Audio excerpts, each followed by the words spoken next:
Bismillahirrahmanirrahim. Alhamdulillahi rabbil alamin. Allahumma salli wa sallim wa barik ala Muhammad wa ala ali Muhammad. Allahumma anfa'na bima 'allamtana wa 'allimna ma yanfa'una wa zidna ilma wa barik lana fi ilmina warzuqna al-ikhlasa fil qawli wal 'amali kamila wa 'ilman nafi'an la yunsa wa tawfiqan daima wa sihhatan wa yaqinan wa 'afiyah. Allahumma iftah lana kulla khair wa yassir lana kulla umur. Allahumma ansuril mujahidin warhamil mustad'afin wa dammir a'da'ad-din wa tmis ala amwalihim. Amin ya rabbal alamin. Alhamdulillah kaum muslimin rahimani wa rahimakumullah.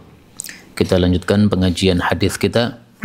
Meskipun 2 kali mungkin kita libur karena adanya majelis sama yang saya ikuti. Nah, ini karena pertemuan terakhir sebelum Ramadan, maka kita membahas satu kitab yang ditulis oleh seseorang yang tidak saya ketahui siapa penulisnya. Kemudian saya kasih judul Al-Khamsun Ar-Ramadaniyah, 50 hadis tentang Ramadan.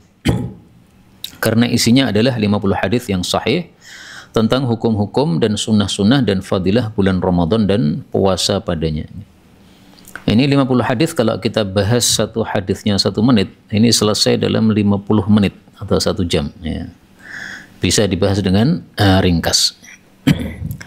Maka insya Allah kita akan baca sesuai dengan kemampuan waktu kita, dan tidak akan banyak-banyak saya memberikan komentar, tapi ketika ada perselisihan pendapat, insya Allah kita sampaikan.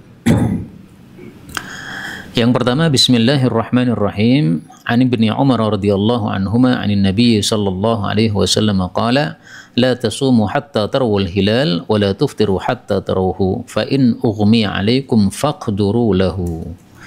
Ini hadis merupakan dalil bagi jumhur bahwasanya untuk masuk dan keluar Ramadan itu bukan dengan hisab tapi dengan ru'yat. Dan ini sudah sepakat para sahabat. Tidak ada satupun sahabat yang menggunakan hisab. Yang memulai menggunakan hisab itu adalah seorang ulama tabi'i namanya Mutarrif bin Syikhir. Dan ketika dia menggunakan itu hanya untuk dirinya sendiri, tidak untuk orang lain. Nah, maka pendapat tentang ru'yat ini lebih kuat dari sisi pertama sesuai lafal hadis Nabi hatta tarawul hilal. Yang kedua sesuai dengan ijma atau kesepakatan para sahabat Nabi sallallahu alaihi wasallam. Tapi tetap harus kita akui bahwa ini sekarang sudah menjadi 2 pendapat di antara kaum muslimin rahimahumullah taala. Berikutnya yang kedua, la yataqaddamanna ahadukum ramadhana bi shaumi yawmin aw yawmain illa ay yakuna rajulun kana yasumu shaumahu falyasum dzalikal yaum. Ini larangan 2 hari di akhir Sya'ban untuk kita melakukan puasa sunnah. Yang dilarang ini puasa sunnah ya. Kalau puasa wajib maka tidak ada masalah. Misalnya seseorang punya utang Ramadan. Nah, ini tinggal 1 hari ini Kamis ya, besok sama Jumat. Sehingga boleh dia untuk melunasi hutang Ramadannya pada 2 hari ini Kamis Jumat, karena ini adalah bukan puasa yang sunnah. Dan ini yang dilarang hanya 2 hari saja, yaumaini. Sehingga hadis yang mengatakan kalau sudah tengah Sya'ban tidak boleh puasa, ini hadisnya tidak sahih. Karena bertentangan dengan hadis yang lebih sahih. Demikian fatwa dari Imam Ahmad bin Hanbal rahimahullah. Tapi kalau mazhab Syafi'i berpendapat tengah Ramadan sudah tidak boleh puasa sunnah kecuali bagi yang sudah punya kebiasaan. Jadi tampaknya mereka mensahihkan hadis tersebut. Kemudian yang ketiga, man shamal yawmal ladzi yushakku fihi faqad asa Abul Qasim Muhammadan sallallahu alaihi wasallam. Ini hadis bicara tentang yaumus syak. Yaumus syak itu hari keraguan. Yang dimaksud hari keraguan itu adalah tanggal 30 Sya'ban ketika tidak terlihat hilal. Itu namanya yaumus syak. Kalau langitnya cerah, maka ini tidak termasuk yaumus syak. Jadi yaumus syak itu tanggal 30. Dan langitnya tidak cerah sehingga hilalnya tidak terlihat. Ini baru disebut yaumus syak. Ini tidak boleh puasa.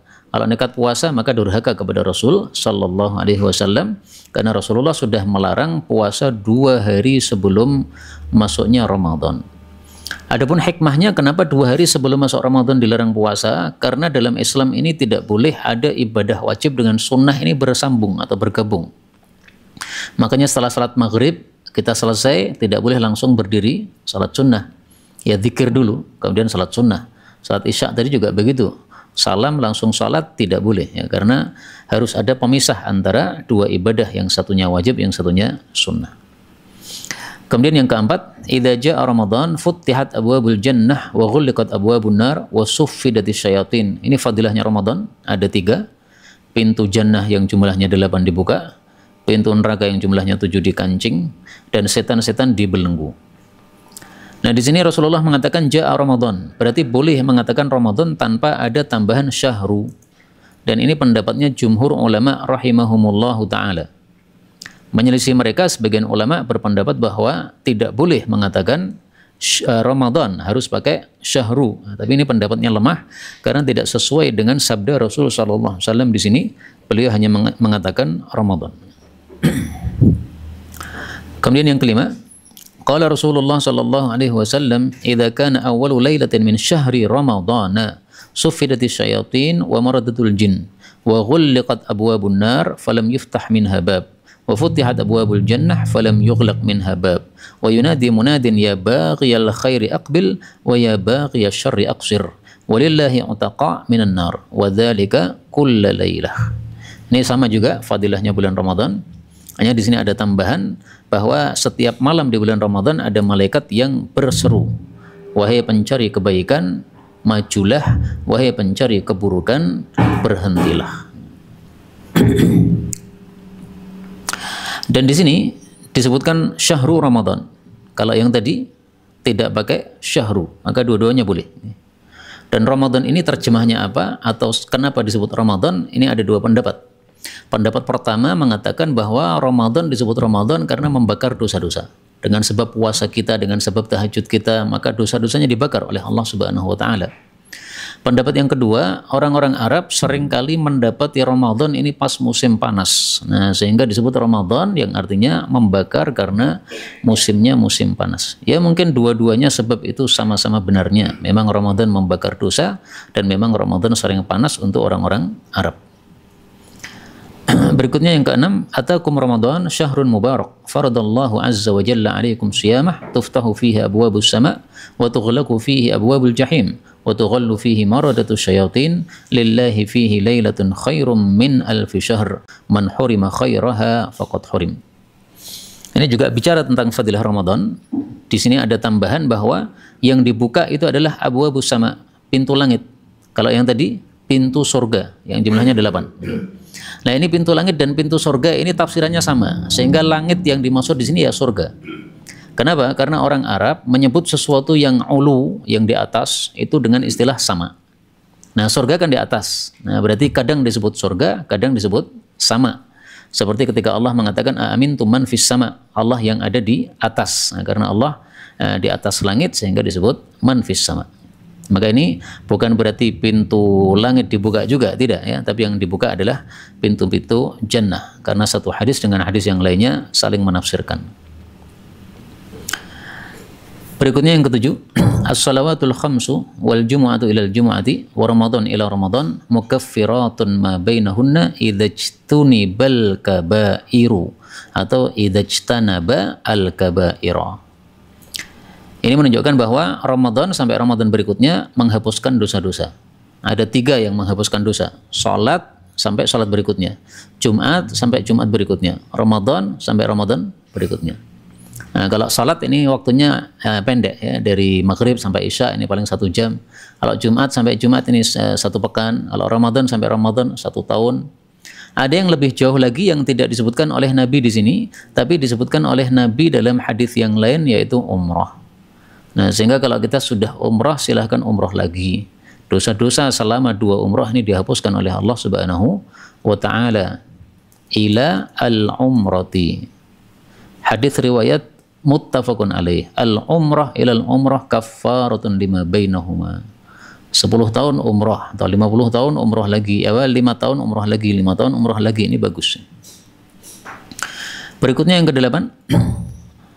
Qala Rasulullah sallallahu alaihi wasallam, man shama ramadhana imanan wa ihtisaban ghufira lahu ma taqaddama min dhanbihi wa man qama lailatal qadri imanan wa ihtisaban ghufira lahu ma taqaddama min dhanbihi.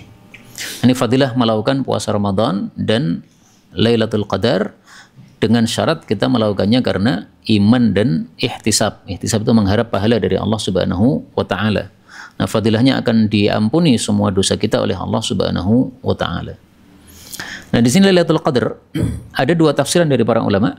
Tafsiran pertama, Lailatul Qadar diartikan malam kemuliaan. Qadar artinya syaraf atau kemuliaan.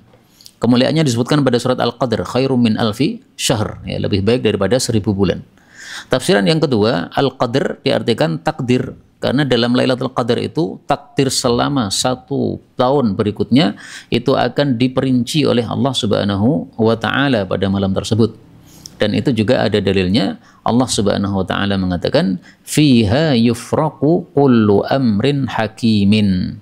Pada surat Ad-Dukhan ayat 4. Di dalam Lailatul Qadar yufraqu, diputuskan secara terperinci, kullu amrin hakimin, setiap perkara yang dikokohkan oleh Allah Subhanahu wa taala, yaitu untuk selama 1 tahun ke depan. Maka ada dua terjemah untuk kata ini, Lailatul Qadar, malam takdir atau malam kemuliaan. Berikutnya yang ke-9, man qama ramadhana imanan wa ihtisaban ghufira lahu ma taqaddama min dhanbihi. Jadi ada 3 hadis Nabi yang isinya mirip. Yang pertama, shoma, puasa. Yang kedua, qama Lailatul Qadar, tahajud pada malam Lailatul Qadar.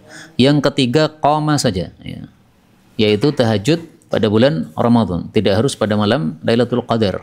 Ini fadilahnya sama, diampuni dosa-dosanya yang sudah lewat oleh Allah Subhanahu wa taala. Nah, di sini dosa apa yang diampuni? Ada perselisihan pendapat di antara para ulama. Menurut mayoritas para ulama, yang diampuni hanya dosa-dosa kecil. Kalau dosa besar harus taubatan nasuha kepada Allah Subhanahu wa taala. Nah, sebagian kecil ulama berpendapat karena ini adalah ini isim mausul dan ini menunjukkan umum, berarti ini semua dosa baik kecil maupun besar bisa diampuni oleh Allah Subhanahu wa taala. Hanya saja pendapat ini kurang kuat kalau kita sandingkan dengan hadis yang tadi kita baca nomor 7, ada kata-kata idzajtunibal kabair, dengan syarat menghindari dosa-dosa besar. Nah, berarti dosa-dosa besar tidak bisa dihapuskan dengan puasa Ramadan. Berikutnya yang ke-10. Anna Rasulullah sallallahu alaihi wasallam shalla fil masjid dzata lailatin fi Ramadan fa shalla bi salatihi nasun thumma shalla min al-qabilah fa kathara an-nasu thumma ijtama'u min al-lailati ats-tsalitsah aw ar-rabi'ah falam yakhruj ilaihim Rasulullah sallallahu alaihi wasallam. Falamma asbaha qala qad ra'aitu alladhi sana'tum falam yamna'ni minal khuruj ilaikum illa anni khasyitu an tufradu alaikum.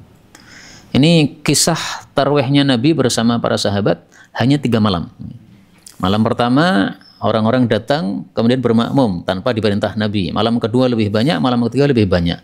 Nah, begitu malam keempat Rasulullah SAW sudah tidak mau keluar lagi. Akhirnya beliau setelah subuh beliau memberitahu bahwa lebih bagusnya itu sholat malam di rumah masing-masing. Dan saya tidak mau keluar karena saya khawatir nanti malah diwajibkan atas kalian. Nah, karena itulah dengan sebab hadis ini muncul 3 pendapat ulama dalam masalah tarawih ini. Mana yang lebih utama? Imam Ahmad memilih tarawihnya di masjid bersama para jamaah. Imam Syafi'i memilih tarawih dibagi 2. Bagi yang qari lebih bagus di rumah karena bisa murojaah. Tapi yang tidak qari maka silahkan untuk tarawih berjamaah di masjid karena dia akan menghatamkan 30 juz bersama imam tarawih. Pada zaman dulu biasanya tarawih itu menghatamkan 30 juz. Pendapat yang ketiga sesuai dengan hadis ini lebih utama sholatnya di rumah masing-masing. Jadi ada yang mengatakan lebih utama di masjid, ada yang mengatakan di rumah, ada yang mentafsil tadi, memperinci. Nih, saya mengikuti Imam Syafi'i, yaitu lebih bagus yang hafid Quran, sholatnya di rumah saja. Lebih banyak yang dia baca daripada kalau ikut di masjid. Boleh juga kita sholat dua-duanya, yaitu sholat di masjid kemudian di rumah nambah lagi. Berikutnya ke-11. Afdalus siyami ba'da syahri Ramadan syahrullahil muharram wa afdalus salati ba'dal faridah salatul lail. Ini bicara tentang puasa sunnah dan salat sunnah. Ada 2 pendapat ulama. Pendapat pertama, puasa sunnah paling utama ya puasa bulan Muharram berdasarkan hadis ini.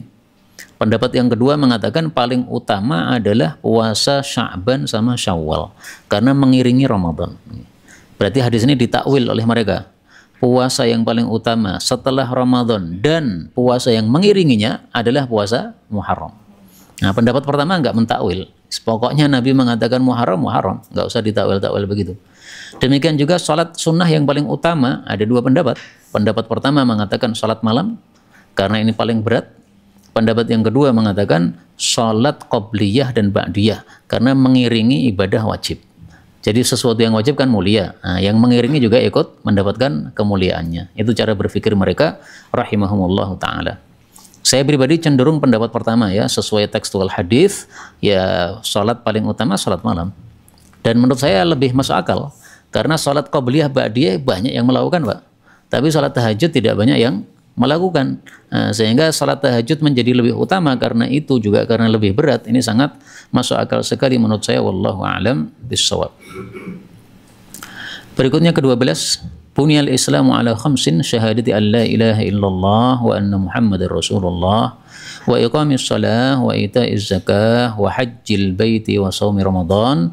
Ini bicara tentang rukun Islam yang 5. Dan ini haji bisa dibaca hijji, bisa dibaca haji, dua bacaan, semuanya qiraah mutawatirah dalam qiraatul Quran. Berikutnya 13, raghima anfu rajulin, berdebu hidungnya seseorang. Itu kalau diartikan perkata.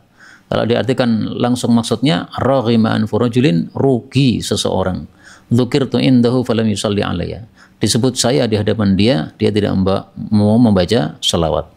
Rugi seseorang yang dia itu masuk bulan Ramadan, kemudian keluar Ramadan belum dapat ampunan. Rugi seseorang yang mendapati orang tuanya sudah tua renta, kemudian tidak bisa menyebabkan masuk jannah. Nah, maka mestinya Ramadan itu menyebabkan dosanya terbakar tadi. Ramadan artinya membakar. Kok bisa Ramadan dosanya masih ada, tidak terbakar? Ini berarti rugi sekali. Mungkin karena tidak puasa, mungkin karena tidak sholat, ya, mungkin karena macam-macam yang diamalkan, sehingga Ramadan datang tidak ada perubahan sama sekali terhadap seseorang.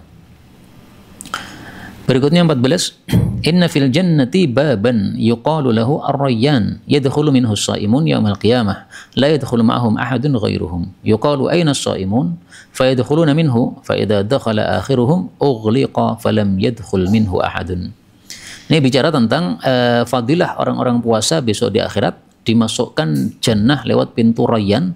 Rayyan artinya lepas dari dahaga karena mereka dahaga di dunia, sehingga dibalas dengan pintu yang melenyapkan dahaganya orang-orang yang masuk darinya. Dan pintu jannah ada 8, dulu sudah pernah kita bahas. Pintu salat, pintu jihad, pintu sedekah, pintu rayyan untuk yang puasa, kemudian pintu tobat, kemudian pintu rodin, pintu afin, dan pintu aiman. Ada 8 pintu. Kemudian ucapan ini, ainas shaimun, Allah bertanya, di mana orang-orang puasa? Ini pertanyaan Allah bukan karena Allah tidak tahu, tapi Allah ingin menampakkan fadilah mereka. Dan hadis yang seperti ini saya temukan 3. Yang pertama, ainas shaimun, di mana orang-orang yang puasa. Yang kedua, aina jironi, di mana tetangga-tetangga saya, kata Allah. Maka malaikat bertanya, siapa tetanggamu ya Allah? Itu di mana? Orang-orang yang memakmurkan masjid. Ini semuanya tetangga Allah Subhanahu wa taala. Kemudian yang ketiga adalah di mana orang-orang yang saling cinta karena aku. Ainal mutahabbuna bijalali. Di mana orang-orang yang saling cinta dengan sebab keagunganku. Al yauma udhilluhum, pada hari ini saya akan menaungi mereka. Pada naungan saya, pada hari yang tidak ada naungan selain naungan saya. Hadis riwayat Muslim. Nah, maka ada 3 yang saya temukan yang sahih, ya. Kalau yang lainnya saya tidak mengetahuinya, wallahu alam. Mungkin ada lagi hadis-hadis yang lain. Maka 3 ini amal-amal yang sangat utama sehingga Allah menampilkan fadilah mereka di hadapan khalayak ramai. Orang puasa, kemudian memakmurkan masjid, kemudian saling mencintai karena Allah Subhanahu wa taala. Berikutnya 15, man shama yauman fi sabilillah ba'adallahu wajhahu 'anil nari 70 kharifan. Puasa 1 hari di jalan Allah dijauhkan dari neraka 70 tahun perjalanan. Nah, fisabilillah ini ada 2 tafsiran, tafsiran luas dan tafsiran sempit. Yang sempit mengatakan fisabilillah ini jihad. Sehingga untuk mendapatkan fadilah ini sangat susah, ya. Di Indonesia tidak mungkin dapat, nggak ada jihad. Nggak ada perang, ya. Harus mengikuti perang yang ada di Filistin atau di tempat yang lain-lain. Tafsiran yang kedua lebih longgar, fisabilillah itu maksudnya ikhlas. Puasa ikhlas karena Allah, tidak karena siapa-siapa. Nah, maka Allah memberikan fadilah yang sangat mulia ini. Berikutnya 16, umratun fi Ramadan ta'dilu hajjah. umrah di bulan Ramadan sebanding dengan haji. Ini dalam riwayat Bukhari hanya hajjah saja. Dan perawinya ragu-ragu, apakah ada tambahan ma'i ataukah tidak. Tapi dalam riwayat selain Bukhari, rawinya tidak ragu-ragu, dia mengatakan kahajjatin ma'i, sebanding dengan haji bersama saya. Haji bersama Nabi itu artinya haji wada' tahun 10 Dzulhijjah. Nah, maka kalau kita bisa umrah di bulan Ramadan, ini lebih utama daripada umrah di bulan-bulan yang lain. Ya. Sama-sama mengeluarkan uang kan, nah, lebih bagus umrahnya di bulan Ramadan, sehingga fadilahnya seolah-olah kita hadir pada haji wada bersama Rasulullah SAW. Dan hadis ini sekaligus menunjukkan dua hal. Yang pertama, amalan di bulan Ramadan dilipat gandakan. Karena umrah senilai dengan haji, ini berarti dilipat gandakan. Yang kedua, hadis ini menunjukkan bahwa amal sunnah di bulan Ramadan nilainya seperti amal wajib. Bagi yang berpendapat bahwa umrah hukumnya adalah sunnah. Tapi bagi yang berpendapat umrah hukumnya wajib, ya tidak bisa diambil pelajaran seperti itu. Adapun hadis yang mengatakan tegas, salat sunnah di bulan Ramadan seperti salat wajib di bulan yang lain, itu tidak sahih dari Rasulullah SAW. Tapi maknanya sahih sesuai dengan hadis ini tadi. Berikutnya 17, kana Rasulullah sallallahu alaihi wasallam ajwadan nas wa kana ajwada ma yakunu fi Ramadan hina yalqahu Jibril wa kana yalqahu fi kulli lailatin min Ramadan fayudarisuhu al-Qur'an fala Rasulullah sallallahu alaihi wasallam ajwada bil khairi min ar-rihil musarrah. Ini menunjukkan Nabi orang yang sangat dermawan, dan lebih dermawan lagi kalau di bulan Ramadan, karena sedekah di bulan Ramadan pahalanya lebih besar, dilipat gandakan oleh Allah Subhanahu wa taala. Kemudian menunjukkan bahwa Nabi tadarus bersama malaikat Jibril. Nah, tadarus yang dimaksud di sini, menurut Ibnu Hajar Al-Asqalani rahimahullah, ini kadang Jibril yang baca, Nabi yang mendengar, kadang Nabi yang baca, Jibril yang mendengar. Jadi gantian. Okay? Nah, itulah yang disebut sebagai tadarus. Maka dari sini diambil pelajaran bahwa cara mengajarkan Quran itu bisa dengan dua cara. Cara yang pertama dengan sama. Sama itu murid mendengar bacaan guru. Jadi guru membaca, muridnya mendengarkan. Kalau sudah nanti dipraktekkan di rumah, sesuai dengan bacaannya guru. Cara yang kedua adalah dengan ard, ain ra dha, yaitu menyampaikan bacaannya murid kepada guru. Gurunya mendengarkan, kemudian muridnya apa? Nyetorkan kepada gurunya. Ya, bahasa kita setoran, bahasa Arab ard. Ini dua-duanya boleh. Dua-duanya bisa diamalkan. Hanya saja kalau muridnya sangat banyak, maka cara ard ini kurang sempurna, karena bisa-bisa tidak sampai 30 juz karena muridnya saking banyak, gurunya sudah mati. Sehingga Imam Kisai ini pernah suatu hari mengumpulkan seluruh muridnya, karena sangat banyak muridnya. Akhirnya beliau mengatakan, sudah sekarang tidak ada ard, semuanya duduk mendengarkan saya baca. Akhirnya beliau membaca 30 juz sama. Nah, setelah itu kemudian beliau katakan, silahkan riwayatkan qiraah saya, qiraah Kisai dengan cara sama'i seperti itu, ini sah juga. Ini dalilnya faidarisul Quran, kadang Nabi yang baca, kadang Jibril yang baca. Berikutnya 18, qala Allah azza wa jalla kullu amal ibni Adam lahu illa as-siyam fa innahu li wa ana ajzi bih wa as-siyamu junnah fa idza kana yaumu shaumi ahadikum fala yarfuth yauma idzin wa la yaskhab. Kalau sedang puasa jangan yarfuth, berkata yang mesum sama istrinya. Wala yaskhab, jangan teriak-teriak. Fa in sabbahu ahadun aw qatalahu falyaqul inni imru'un shaim. Kalau dicela oleh seseorang atau diajak bertengkar, maka hendaklah dia mengatakan saya sedang puasa. Nah, ini mengatakan saya sedang puasa, ini ada 3 pendapat di antara para ulama. Pendapat pertama mengatakan ngomongnya dengan keras, karena tujuannya untuk mengingatkan, jangan bertengkar sama saya puasa. Mari kita sama-sama ibadah kepada Allah Subhanahu wa taala. Pendapat kedua mengatakan falyaqul, hendaklah dia mengatakan ini dalam hati saja. Maksudnya mengingatkan diri sendiri. Kamu sedang puasa, enggak usah ngeladeni orang seperti itu. Pendapat yang ketiga mengatakan ditafsil, diperinci.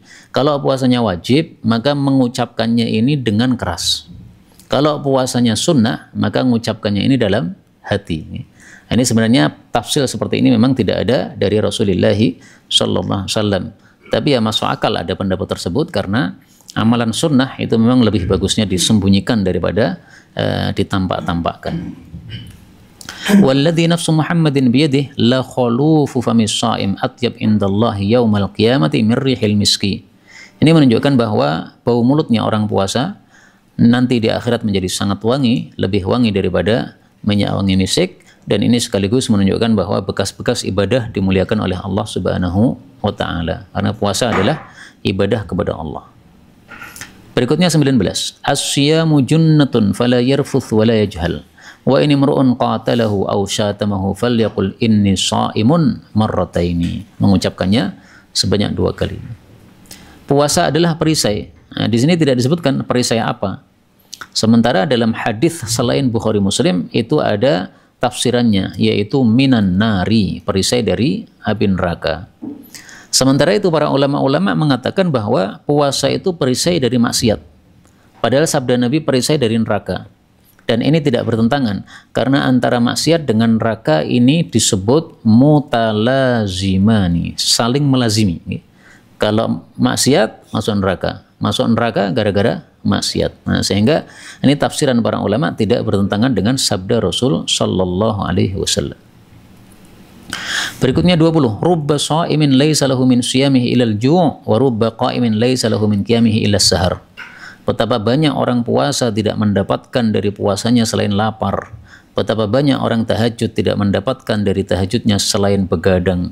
Alias pahalanya 0 karena tidak melakukan sesuai dengan ajaran Allah Subhanahu wa taala. Puasa tapi malah bohong, puasa malah gibah dan sebagainya. Karena itulah para ulama membagi puasa ada 3 tingkatan. Ada saumul awam, puasanya orang awam, hanya puasa makan minum, tapi maksiatnya masih lanjut. Yang kedua, saumul khawas, puasanya orang-orang khusus, selain puasa makan minum, juga puasa dari maksiat, anggota tubuhnya tidak maksiat. Nih, matanya, mulutnya, semuanya. Kemudian yang terakhir, saumu khawasil khawas, puasanya orang yang lebih khusus lagi.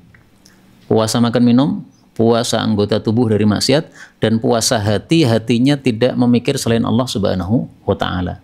Nah, kita belum sampai pada tingkatan khawasul khawas. Kita masih mikir dunia.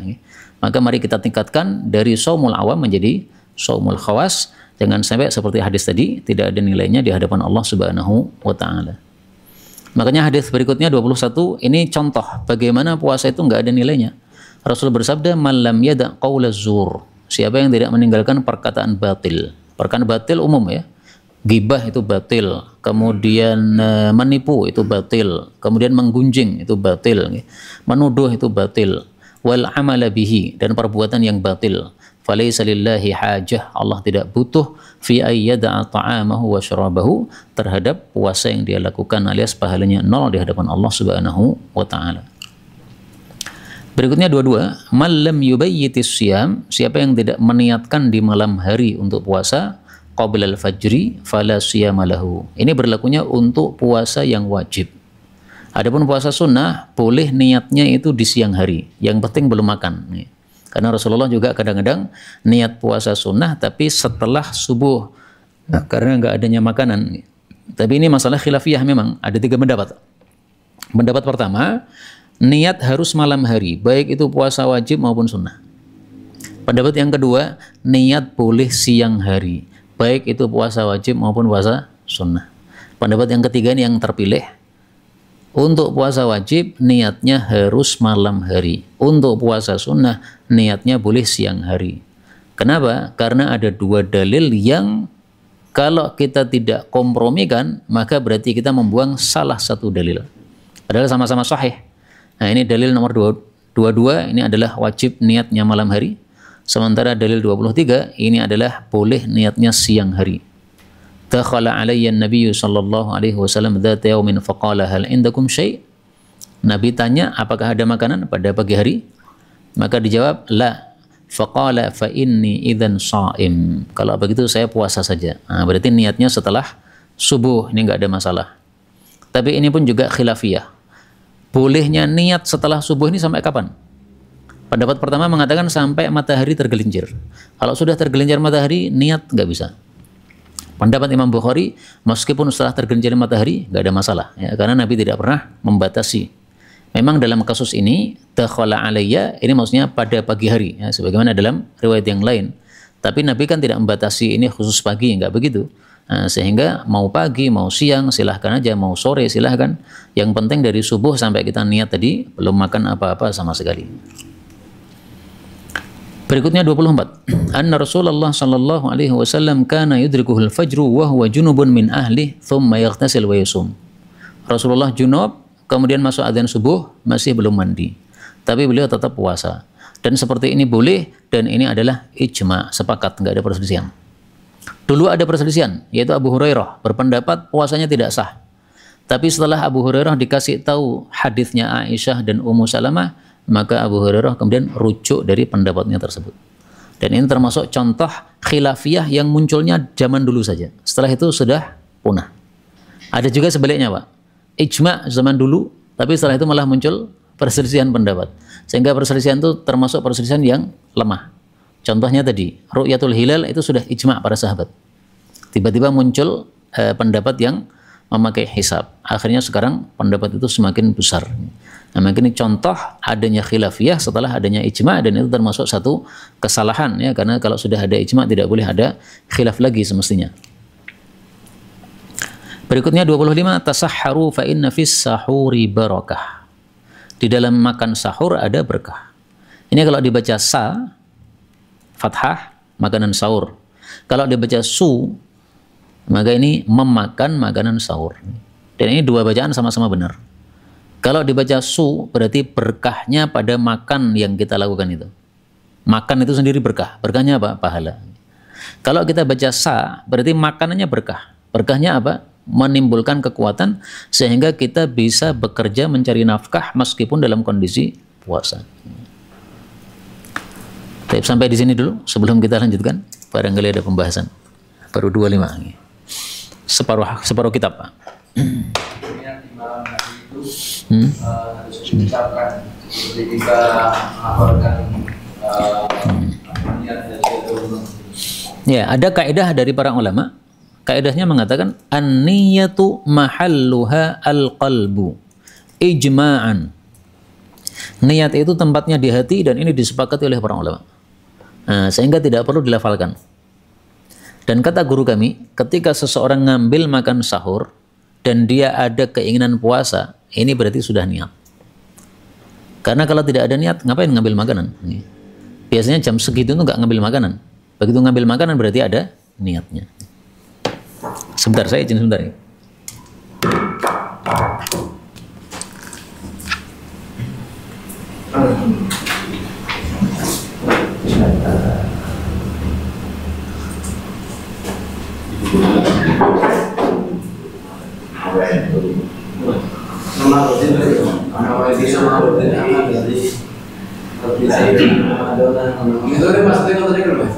Kan zaman jadi kan jadi oh lah gila itu uangnya kiri-kiri kasih iman mantap.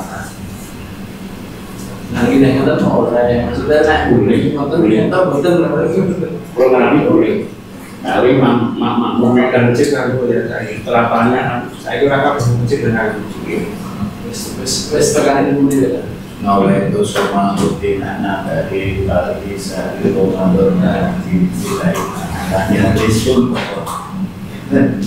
Lagi ngerti kok. Tapi jangan sampai salahkan Pak. Begini, kalau Jamal dia disalah nih, kalau Mas Ajeng Mas boleh tinggal kita pun pasti itu. Itu kan kemarin ngobrol dengan sahur itu aja sudah menjadi rasa betul ya berlebihan kita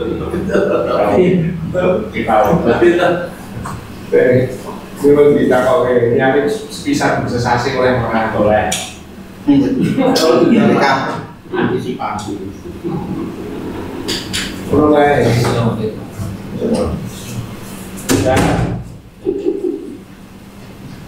enak ngaji mode cepat atau lambat, Pak? Iya, monggo. Tentang awal Ramadan itu pakai yang mendekati pakai winati mata atau pakai apa? Atau mata tokal atau mata kembali. Kalau fikihnya Ibnu Abbas, beliau berpendapat setiap tempat itu pakai ru'yatnya masing-masing. Bi ru'yati Muawiyah. Ibn Abbas ditanya, apakah kamu tidak mencukupkan diri dengan ru'yat yang sudah dilakukan oleh Muawiyah di Syam, sehingga puasanya hari Jumat. Maka Ibnu Abbas mengatakan, lah enggak, karena seperti itulah kami diperintah Nabi SAW, yaitu puasalah karena melihat. Di Syam melihat, tapi kami di Mekah belum melihat. Ya otomatis silahkan orang Syam puasa, tapi orang Mekah belum puasa. Nah, maka Ibnu Abbas fikihnya seperti itu. Lokal. Berlaku semua ya? Maksudnya? Semua. Semua, ya.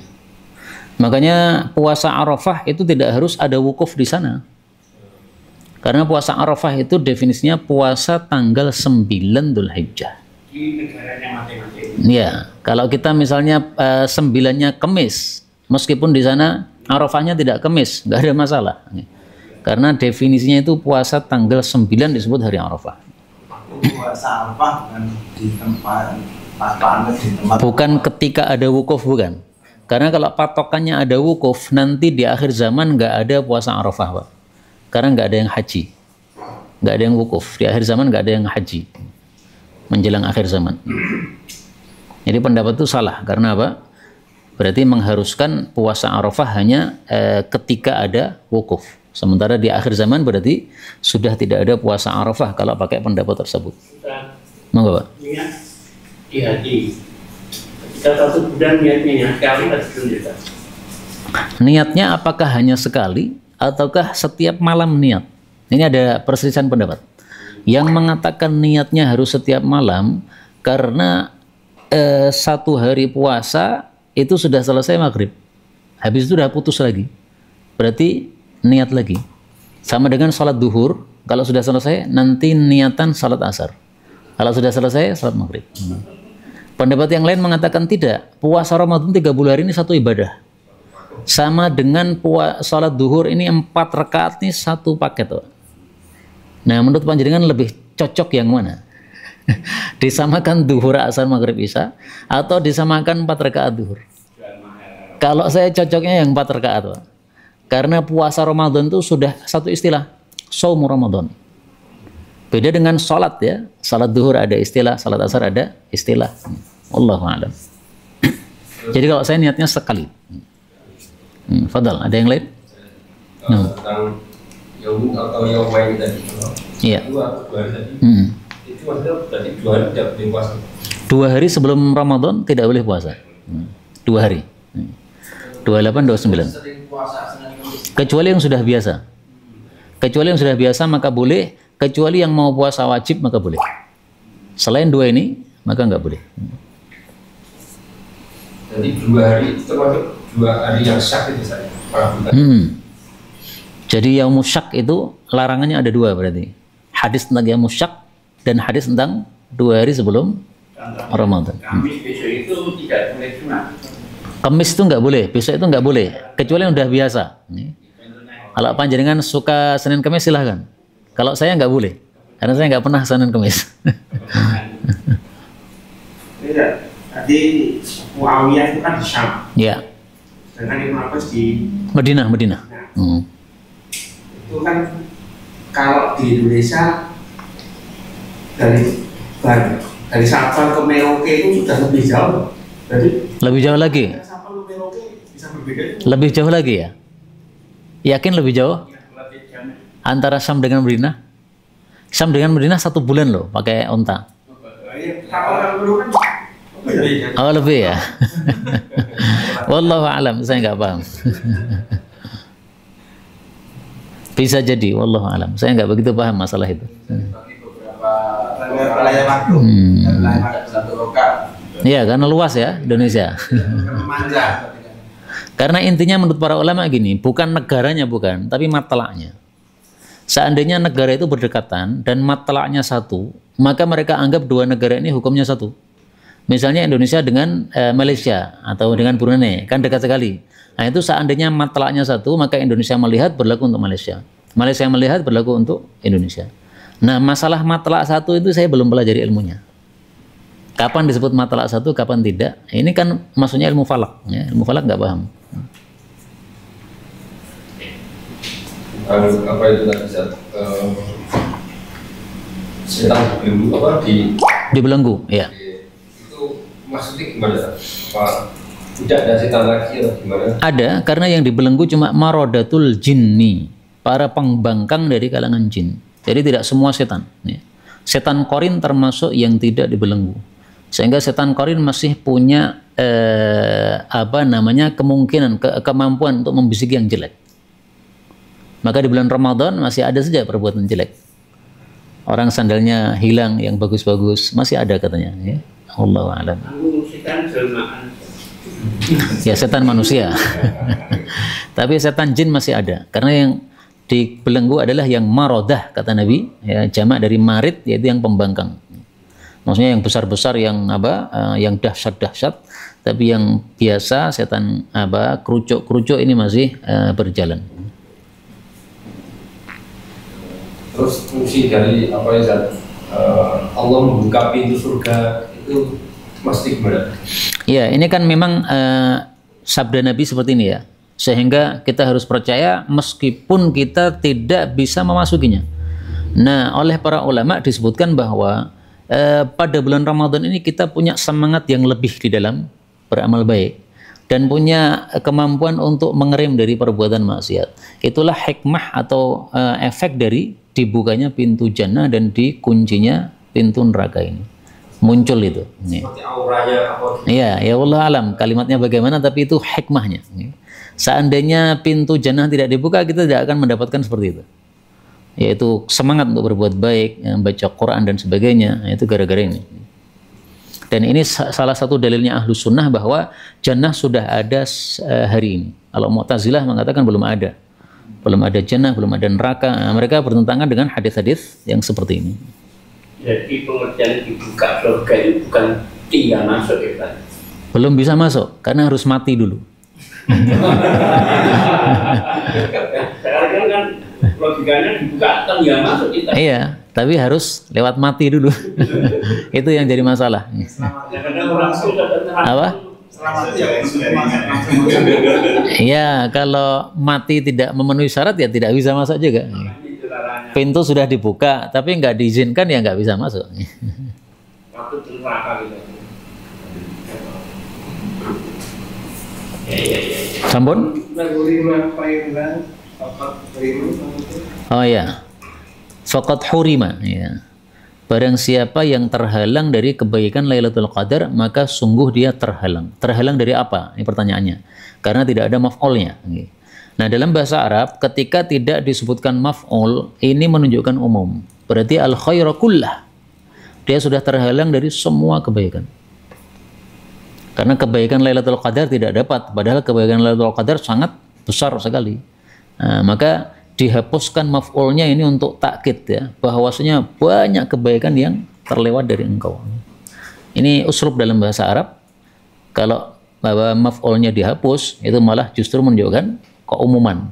Berarti semuanya dia terhalang dari semua kebaikan. Dan ini kebaikan yang sangat besar. Dan ini ada dalam Quran, dalam hadis, lafal-lafal seperti ini, yaitu sesuatu yang umum maka dihapuskan. Contoh dalam Quran misalnya Allah mengatakan wala dzikrullahi akbar. Akbar lebih besar dari apa? Enggak disebutkan kan? Nah, makanya para ulama menafsirkan wala dzikrullahi akbaru min kulli syai'in. Zikir kepada Allah lebih besar daripada segala sesuatu selain zikir. Karena dihapuskan untuk menunjukkan umum. Contoh lagi dalam hadis Nabi SAW, akfika akhirahu. Wahai Ibnu Abdan, salatlah kamu 4 rakaat, salat duha di awal siang, maka saya akan cukupi di akhir siang. Dicukupi apanya? Nggak disebutkan. Nah, berarti semuanya yang dibutuhkan dicukupi oleh Allah Subhanahu wa Ta'ala. Ini dihapus sengaja supaya lebih umum. Ustaz, Nih. kaitannya dengan buka puasa. Ya. Allah tidak senang kepada perut yang isinya kebanyakan halal. Itu mana kata itu? Allah tidak suka kepada perut yang isinya kebanyakan halal. Saya belum mengetahui lafal seperti itu, Pak. Mungkin ini. Kenapa?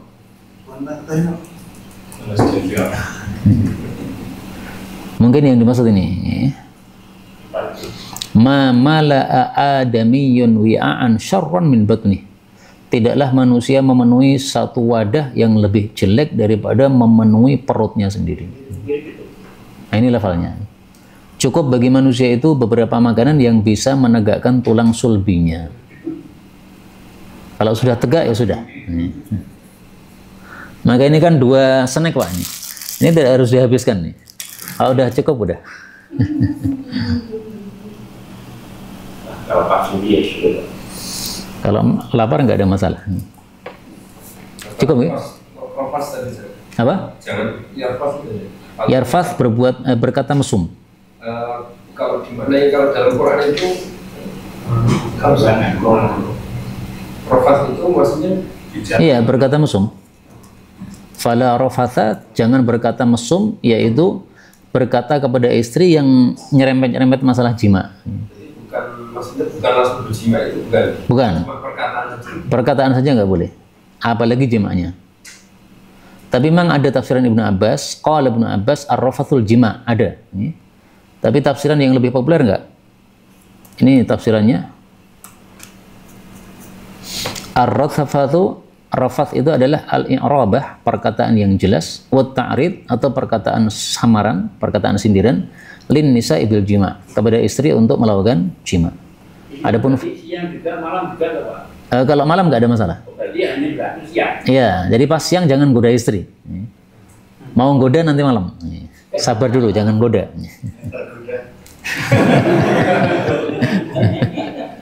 Kalau tergoda pindah kamar.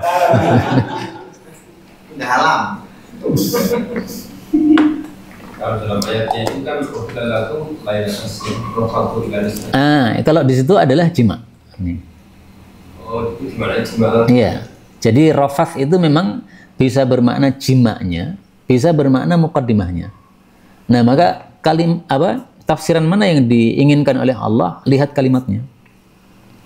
Kalau di ayat haji, fala rafatha wala fusuqa wala jidala fil hajj, ini lebih cocok diartikan kalimat. Karena semuanya bicara tentang kalimat. Rafath kalimat, fusuq kalimat, jidal kalimat, semuanya kalimat. Tapi kalau yang malam tadi, uhilla lakum lailatas syiyam ar-rafath, nah, maka lebih cocok diartikan jima karena dulunya di awal Islam tidak boleh jima malam hari. Nah, ini sesuai kondisi kalimatnya ya. Lanjut, baik. 26. Qala Rasulullah sallallahu alaihi wasallam, faslu ma baina siyamina wa siyami ahli kitabi aklatus sahar. Ini menunjukkan bahwa ahli kitab sudah puasa zaman dulu, hanya saja mereka tidak ada makan sahur. Maka perbedaannya dengan ahli kitab ada 2. Yang pertama, kita makan sahur, mereka tidak. Yang kedua, kita menyegerakan buka puasa, mereka mengakhirkan buka puasa. Kemudian 27. Harusnya malah puasa menjadi nekonek. Gimana? Ya yang kemarin di Tahli Gaza itu kan puasa makan, nggak boleh makan ini, nggak boleh makan ini. Kayak orang Jawa kalau itu. Puasa mutih dan sebagainya. Katanya dibalik puasanya. Gimana? Jadi sahurnya itu sore, puasanya malam, bukannya pagi. Maka katanya itu Yahudi. Breakfast itu kan Makan pagi. makan pagi itu berarti Bukan itu. memecah puasa ya. Ya mungkin juga, karena saya nggak paham bagaimana puasanya ahli kitab. Yang jelas Nabi mengatakan mereka tidak pakai sahur, kita pakai sahur. Kemudian 27, tasaharna ma'an Nabi sallallahu alaihi wasallam thumma qama ila shalah qultu kam kana bainal adzan was sahur. Berapa jarak antara adzan dan sahur? Maksudnya antara adzan dan selesai sahur. Jadi sahurnya selesai, kemudian adzan. Itu berapa jaraknya? Itu yang dimaksud. Qala qadru khamsina ayat. Sekitar membaca 50 ayat. 50 ayat ini dulu dijelaskan oleh guru-guru saya yang saya ingat. Itu 10 menit. Ternyata dalam kitab Fathul Bari bukan 10 menit. Tetapi thuluthu khumusi sa'ah. Sepertiganya 1/5 jam, 1 jam. Berarti 4 menit. Sepertiganya 1/5. Berarti 4 menit. Sudah saya hitung. 50 ayat adalah 4 menit. Nah, berarti kira-kira 5 menit kita selesai sahur, kemudian persiapan wudhu, kemudian adzan. Maka ringkasnya kira-kira ya kalau kita sahurnya jam 4, adzan subuhnya setengah 5 lah, begitu setengah jam sebelum adzan subuh itu mulai sahur, insyaallah taala sudah sangat sesuai dengan sahurnya Rasul sallallahu alaihi wasallam. 28. Kana li Rasulillah sallallahu alaihi wasallam muadzinan, Bilal wa ibnu Ummi Maktum al-a'ma. Rasulullah punya dua muadzin, Bilal ini yang adzan malam sebelum waktu, Ibnu Ummi Maktum ini yang adzan setelah masuk waktu subuh. Dan Ibnu Maktum ini ada dua pendapat, ada yang mengatakan namanya Amr, ada yang mengatakan namanya Abdullah. Faqala Rasulullah sallallahu alaihi wasallam, inna Bilalan yu'adzinu bilailin fakulu washrabu hatta yu'adzina ibnu Ummi Maktumin. Jadi adzan malam masih boleh makan, demikian juga suara imsak berkumandang masih boleh makan. Qala wa lam yakun bainahuma illa ayyanzila hadza wa yarqa hadza. Ini karena adzannya naik ke atas, sehingga yang pertama turun, kemudian yang kedua naik. 29. La yazalun nasu bi khairin ma ajjalul fitra. Manusia berada dalam kebaikan kalau mereka menyegerakan buka puasa. Nah, kebaikan ini tidak disebutkan apa, tapi disebutkan dalam hadis Nabi sallallahu alaihi wasallam yang lain, yaitu mazala ad-dinu zahiran. Tidak henti-hentinya Islam ini menang apabila manusia menyegerakan buka puasa. Karena Yahudi Nasrani mengakhirkan. Maka para ulama mengatakan menangnya Islam itu kalau umat Islam menyelisih ahli kitab atau orang kafir. Tapi kalau menyerupai, maka tidak bakal menang. 30. Idza aqbala al-lailu min hahuna wa adbara an-naharu min hahuna wa gharabat asy-syamsu faqad aftara as-shaim. Telah masuk buka puasa kalau tenggelam matahari. Ini dalilnya Ahlus Sunnah wal Jamaah. Begitu tenggelam matahari, waktu buka puasa. Orang-orang Syiah menunggu gelap gulita. Karena mereka berdasarkan ayat Quran, "Tsumma atimmus syiyama ilal lail." Sempurnakan puasa sampai malam, kata mereka. Nah, kesalahan mereka dua. Pertama, mereka salah dalam menafsirkan lail. Lail diartikan gelap, enggak benar. Lail itu artinya adalah tenggelam matahari, itu lail. Berdasarkan surat Wasyamsi, ya. Wal laili idza yaghshaha, itu berarti matahari tenggelam. Kemudian kesalahan mereka yang kedua adalah tidak sesuai dengan hadis Rasulullah sallallahu alaihi wasallam. Nah, di sini tampak keunggulan Ahlus Sunnah dari ahli Syiah. Berikutnya 31, kana Nabi sallallahu alaihi wasallam yuftiru qabla an yusalliya ala rutabatin, fa in lam yakun rutabatun fatumayratun, fa in lam takun tumayratun hasawatin min ma'in. Ini urutan buka puasa. Kalau ada rutab, nomor 1. Kalau tidak ada rutab, baru tamr. Tamr ini kurma kering, nomor 2. Kalau tidak ada lagi, maka air putih, ya. Adapun kalau air putih tidak ada, maka dikembalikan kepada rutab, yaitu buah-buahan yang manis yang belum kena api, misalnya pepaya atau pisang dan sebagainya. Kalau itu juga tidak ada, maka yang kelima adalah semua yang manis meskipun sudah dimasak seperti kolak. Jadi kolak itu tingkatan kelima. Sementara orang Indonesia ngasih nomor 1 kolak. Ini salah. Nah, maka saya ulangi lagi, rutab, tamar, air putih, kemudian buah-buahan yang manis, kemudian sesuatu yang manis yang sudah dimasak. Berikutnya 32, kana Rasulullah sallallahu alaihi wasallam yuqabbil wa huwa sha'im wa yubashir wa huwa sha'im walakinnahu amlakukum li arabihi. Beliau lebih menguasai tentang nafsunya atau syahwatnya. Maka boleh menyentuh istri atau mencium istri pada saat puasa, tapi hukumnya sesuai dengan kondisi orangnya. Kalau syahwatnya besar, maka hukumnya makruh. Kalau syahwatnya biasa atau sedang aman, maka hukumnya mubah. Sebagian ulama berpendapat hukumnya sunnah mencium istri ketika puasa. Itu mazhab Dzahiri. Tapi mazhabnya tidak laku seperti itu. Berikutnya 33, man nasiya wa huwa sha'im fa akala aw syariba falyutimma shaumah fa inna ma at'amahu Allah wa saqah.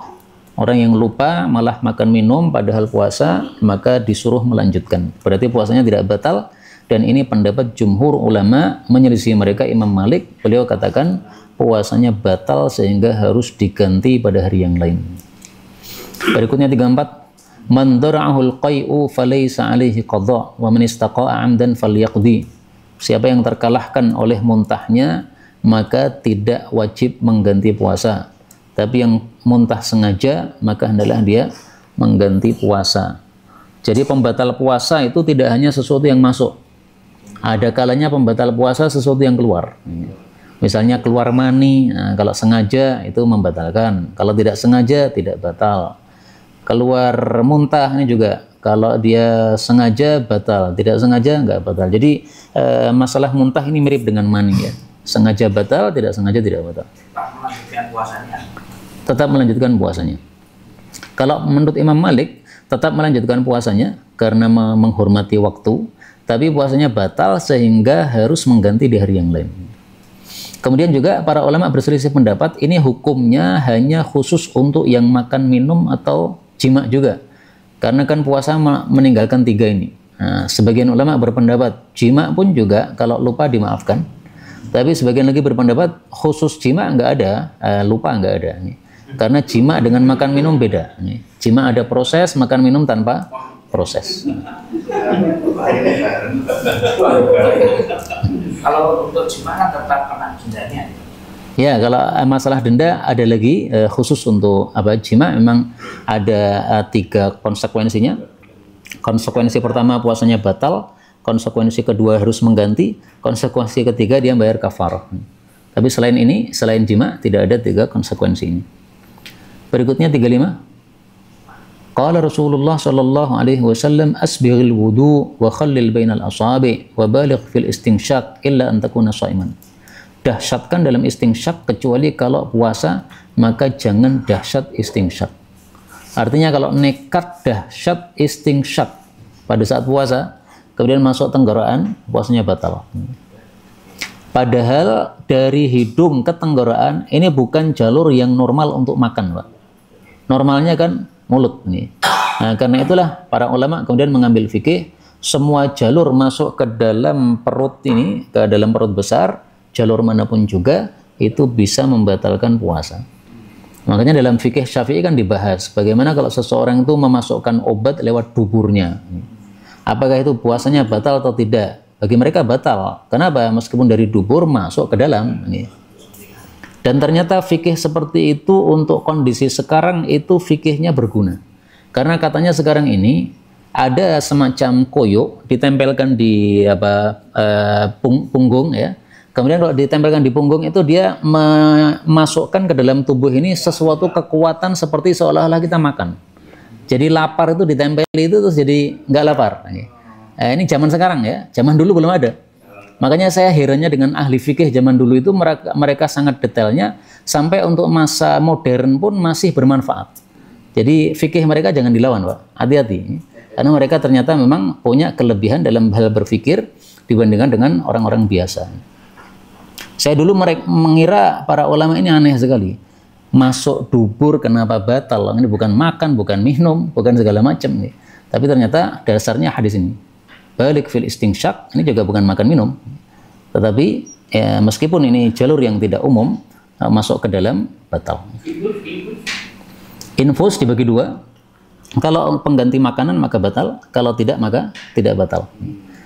Sehingga pengganti makanan seolah-olah sama dengan makan. Karena fungsi dari puasa itu supaya kita lemes, supaya kita lapar, supaya kita ingat kepada orang-orang miskin. Nah, kalau tidak punya rasa lapar, berarti nggak ada fungsinya dia puasa. 36. Kana Rasulullah sallallahu alaihi wasallam fi safar. Fara'a rajulan qad ijtama'a an-nasu alaihi wa qad dhullila alaihi faqala ma lahu. Qalu rajulun sha'im faqala Rasulullah sallallahu alaihi wasallam laisa minal birri an tasumu fi safar. Tidak termasuk kebaikan kalau kalian puasa di waktu safar, maksudnya puasa yang sangat memberatkan. Adapun yang tidak memberatkan pada saat safar, maka tidak termasuk hadis ini. Sehingga orang yang safar itu dibagi 2 ya. Ada yang keberatan puasa, maka kalau dia nekat memaksa diri itu malah tidak baik. Tapi kalau dia kuat maka bebas. Boleh puasa, boleh tidak. Dalilnya hadis berikutnya, hiya rukhsatun minallahi faman akhadha biha fahasan wa man ahabba ay yasuma fala junaha alaihi. Kalau dia mengambil rukhsahnya Allah, yaitu tidak puasa saat safar, maka bagus. Kalau dia tetap puasa, maka tidak ada dosa. Ini menunjukkan bahwa lebih bagus kita berbuka, karena dipuji dengan kata-kata hasan. Sementara yang nekat puasa tidak dipuji, tapi hanya la junah, nggak ada dosa. Dan ini ada 4 pendapat.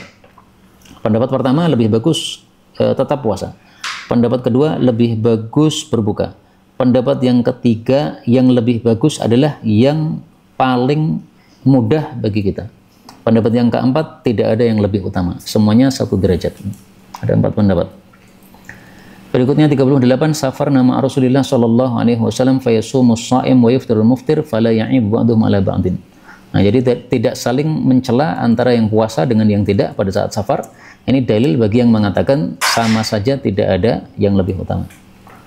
39. Rasulullah sallallahu alaihi wasallam memuji orang-orang yang bekerja pada saat safar karena mereka tidak puasa. Beliau mengatakan dhahabal muftiruna al-yawma bil ajr. Ini yang tidak puasa sehingga bisa membuat kemah, bisa memberi minum kepada onta-onta. Ini mereka pergi dengan pahala yang besar. Tapi yang puasa-puasa nggak bisa bekerja, maka pahalanya kalah. Karena itu muncul kaidah al-khairu al-muta'addi muqaddam ala al-qasir. Kebaikan yang bersifat merembet kepada orang lain didahulukan daripada kebaikan yang hanya untuk diri sendiri, seperti puasa. 40, man mata wa alaihi siyamun shama anhu waliyuh. Ada orang mati menanggung hutang puasa, bisa dipuasai oleh walinya. Nah, kata-kata dipuasai ini ditafsirkan 2 tafsiran. Tafsiran pertama sesuai kalimatnya bisa diganti puasa. Tafsiran yang kedua ditakwil, yaitu puasanya diganti dengan membayar fidyah. Sebagaimana tafsiran Ibnu Umar, beliau mengatakan la yasum ahadun an ahadin. Nggak bisa seseorang itu puasa mengganti puasa orang lain. Kalau mau diganti, gantinya fidyah. 41, man fattara sha'iman kana lahu mithlu ajrih ghairu annahu la yanqusu min ajri shaim syai'a. Ini fadilah ngasih buka puasa. Dan fattara, memberikan buka puasa, ini tidak dikhususkan makanan yang pertama kali masuk. Yang mengatakan ini khusus makanan yang pertama kali masuk, tidak ada dasarnya sama sekali.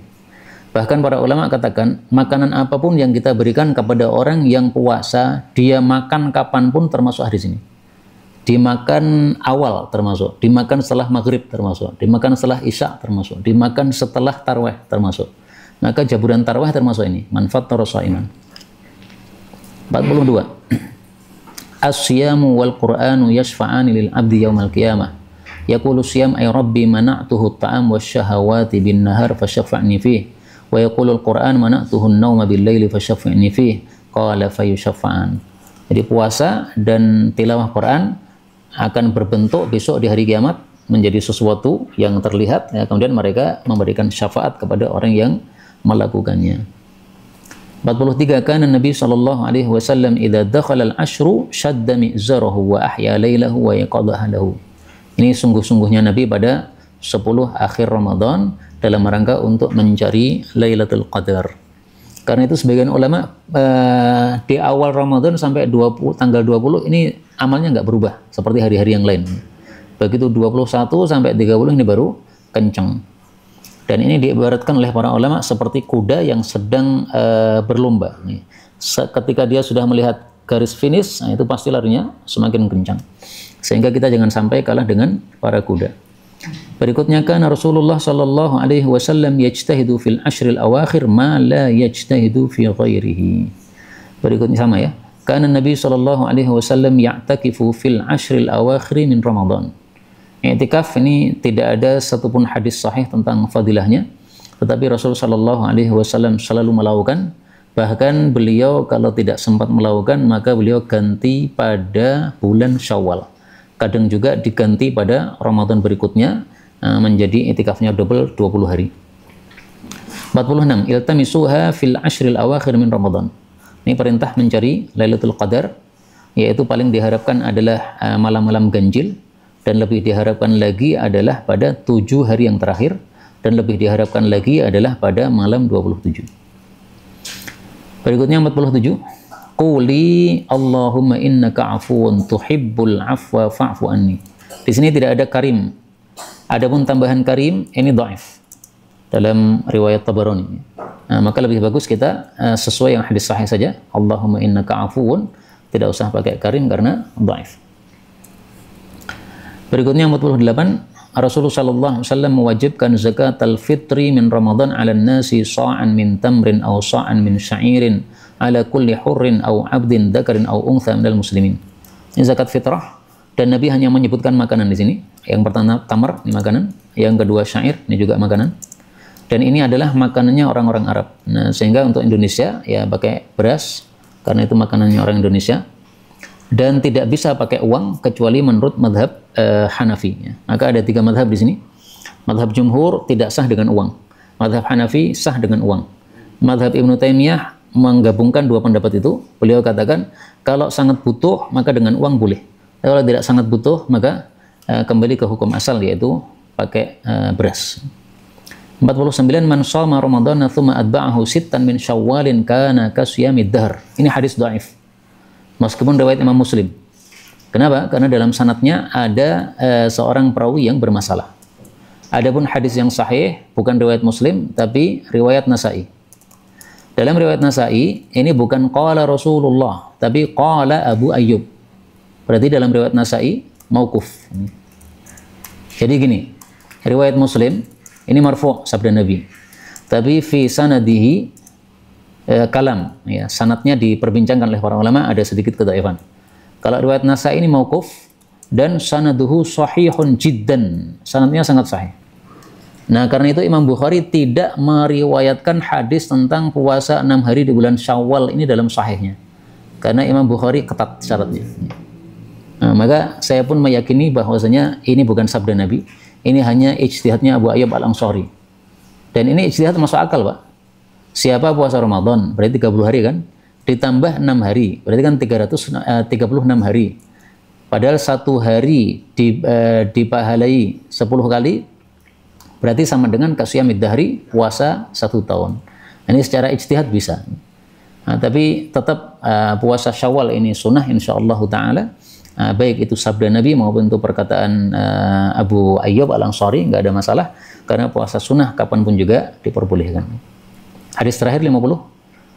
Anna Rasulullah sallallahu alaihi wasallam qala thalathun min kulli syahrin wa Ramadan ila Ramadan hadza shiyamud dahri kulli. Nah, ini yang sahih dari Nabi sallallahu alaihi wasallam, yaitu puasa 3 hari setiap bulan, puasa Ayyamul Bid misalnya, kemudian Ramadan sampai Ramadan, maka ini seperti puasa setahun penuh. Nah, maka di sini ada sabda Nabi, ada perkataan Abu Ayyub. Puasa Syawal itu bukan yang 40 bulan itu. Bukan yang apa? Yang ada 40 bulan. Iya, ini puasa Syawal. Sebenarnya bukan itu untuk melaksanakan puasa Syawal. Iya ini, ya ini. Nah. Jadi yang biasa dilakukan orang-orang itu, ya hadis ini. Dan hadisnya dhaif. Kalau tidak, itu bukan hadis. Hadis mauquf, perkataan Abu Ayyub. Tapi ya tidak sepakat ulama ya. Bagi yang berpendapat bahwa ini riwayat Muslim berarti sahih, silahkan. Tapi bagi yang berpendapat enggak, ada 2 jalur, satunya mauquf, satunya marfu. Yang marfu bermasalah. Berarti yang lebih kuat adalah yang mauquf. Nah, teori Imam Bukhari seperti ini dia enggak mau. Dia pasti pilih yang lebih sahih. Nah, saya cocok dengan pendapat yang kedua, bahwa ini bukan sabda Nabi SAW. Tapi tetap bagus kita lakukan. Bolehnya boleh, nggak ada masalah. Ya. Hanya perselisihannya, ini sabda Nabi atau bukan. Itu aja, Pak. Kata sahabat. Terus di zakat fitri tadi, Ya. ukurannya. Oh ya, 1 sa' itu bukan timbangan tapi takaran. Sehingga ketika dari takaran diubah menjadi timbangan, ini sangat banyak perselisihan pendapat ulama. Madhab Syafi'i itu 2,4 kilo. Sementara Hambali modern, Saudi maksud saya, 3 kilo. Nah, sehingga lebih bagus kalau 3 kilo lebih yakin. Tapi 2,4 nggak ada masalah. Ya, lihat kantongnya masing-masing aja nih. Duitnya banyak, 3 kilo aja. Bismillah. Ustaz, kalau harus makan sahur, kemudian masih tersisa makanan ini. Oh ya, ini penting ya, belum ada hadisnya di sini. Ini bisa ditambahkan nih. Tersisa di luar atau di Ziyadah, tambahan nih. Tersisa di piring apa di kulkas, Pak? tersisa di mulut kan masih. Ini ada hadisnya ini. Fala yada'hu. Fala yada'hu. Idza sami'a ahadukum nida, kalau seseorang mendengar adzan, wal ina ala yadihi, sementara wadah makan masih di tangan, artinya belum selesai. Fala yada'hu, jangan taruh wadah itu hatta yaqdiya hajatahu minhu, sampai dia menyelesaikan hajatnya darinya. Ini bagi yang terlambat bangun. Ini bukan untuk disengaja, bukan. Ini dihabiskan, nggak apa-apa. Jadi yang boleh itu melanjutkan. Kalau menambah nggak boleh. Tandu nggak boleh. Ada yang dibahas Ustaz. Apa itu? Bukan suami istri pas Malam. Hubungan suami? istri terus imsak atau apa itu pas sholat Adzan langsung harus cabut. Kalau ini tidak boleh, fala yadhu nggak boleh. Karena ini khusus untuk makanan. Wal ina ala yadih.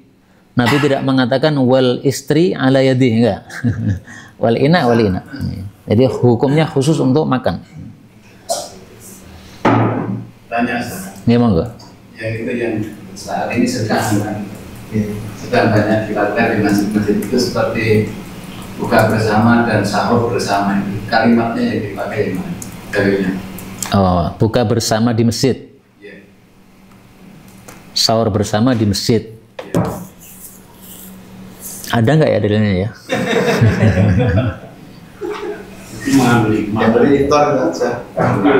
Mubah. Fakoro tadi. Ya kalau dari sisi hukum mubah sih. Cuma maksudnya apakah ada dalilnya kan gitu kan pertanyaan. Saya nggak tahu ini. Caranya sedekah dulu. Pelaksanaan di masjid nggak ada masalah.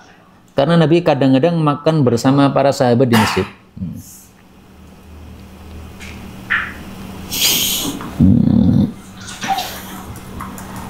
Riwayat sahur bersama itu juga nggak ada. Saya belum menemukan, Pak. Hikmah kok. Wah, coba. Iya, bolehnya boleh. kalau ini pendapat Ustaz Kalau di rumah berapa? Pripun? penentuan fasa sidik itu kan yang jadwal lama itu kan 20 derajat sebelum matahari terbit. Nah, sekarang penelitian di Muhammadiyah itu beberapa tahun yang lalu menetapkan 18 derajat yang ditambah 4 menit. Itu sebaiknya bagaimana kalau itu pendapat sebenarnya report menurut Saya karena tidak punya dasar ilmu falak, sehingga saya lebih pilih hati-hati saya, Pak.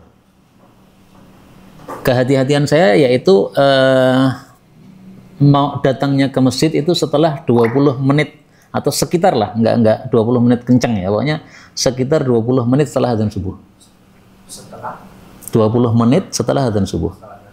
Jadi biasanya kan azan subuh sekarang 4:30 kurang 5 tadi. Nah itu saya biasanya berangkat ke masjid itu 4:30 lebih 15 menit. Itu baru berangkat. 5 kurang seberapa? Iya. tapi di masjidnya 15 menit ya. Apa? Azan dan qomat 15 menit. 30. Kalau di masjid saya kadang-kadang 10 menit, Pak. Sudah qomat.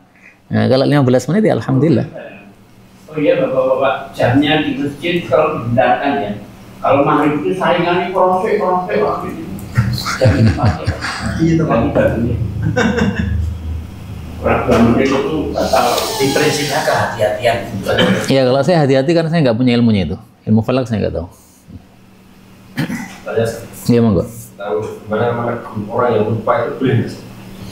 Lupa makan. Iya.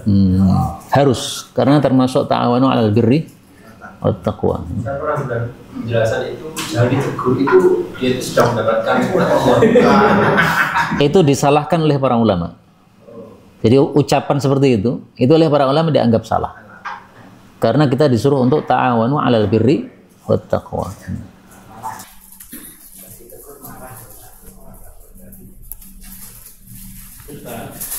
Oke. Apa ada perintah atau anjuran jangan tidur setelah subuh, jangan tidur setelah maghrib, jangan tidur setelah asar. Kalau setelah subuh itu hadisnya sahih, Nabi mengatakan di waktu bukur diberkahi oleh Allah. Kalau setelah asar hadisnya dhaif. Sehingga kalau mau butuh tidur setelah asar terutama Ramadan supaya persiapan tarawih sangat tidak masalah karena hadisnya dhaif. Tidak masak nanti. Apa? Tinggal beli di warung ya. Kalau ba'da maghrib, nah itu perkataannya Salman Al-Farisi, ahyu ma bainal isya'in. Hidupkan antara maghrib dengan isya ini untuk ibadah. Jadi bukan sabda Nabi. Makasih Sabri yang pasti. Wallahu a'lam bishawab. Subhanakallahumma rabbana bihamdik asyhadu an la ilaha illa anta astaghfiruka wa atubu ilaik.